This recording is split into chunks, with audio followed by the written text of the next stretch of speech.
नमस्कार प्रणाम। हम गोरखपुरिया भौजी गोड़ छुके गोड़ लागा तनी तो कैसन बानी रहुआ लोग बताए जा जरूर।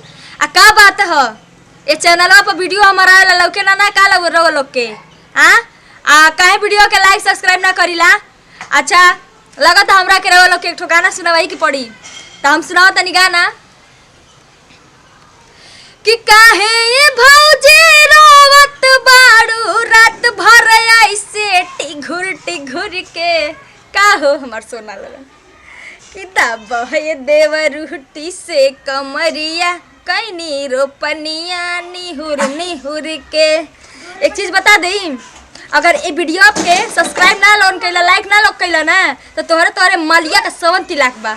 अब का करबा लोगन पौना लोगन अब तो लाइक सब्सक्राइब करबा ना।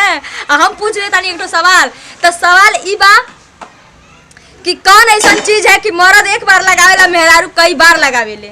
सही सही आंसर दिया, जवाब लोगन दिया तो लोगन के नाम से हम गाना जरूर बनाई और ना लोगन दे पाइया तो हम दे देब जवाब। और एगो और हम सवाल पूछा तानी, थोड़ा ऑफर्ड सवाल बा लेकिन पूछब सवाल गंदा ना है, भला ही बोलने में गंदा लगी लेकिन गंदा ना है।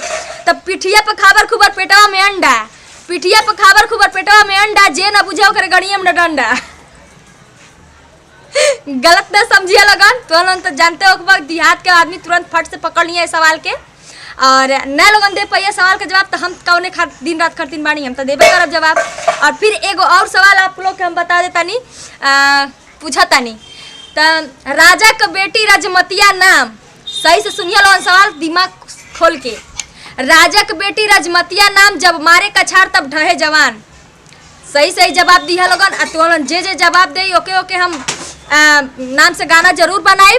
तब तक के लिए प्रणाम और बेल आइकन घंटी जरूर दबा दिया ताकि हमारे दिलवा का घंटी टन दे बज जाए हमके पता चल जाए तो देखा था वीडियोवा आ जे लाइक करी आ जे सब्सक्राइब करी हमके तो पता चलिए जाई। तब तक के लिए नमस्ते, फिर मिला तानी एक नया वीडियो के साथ। Bye by.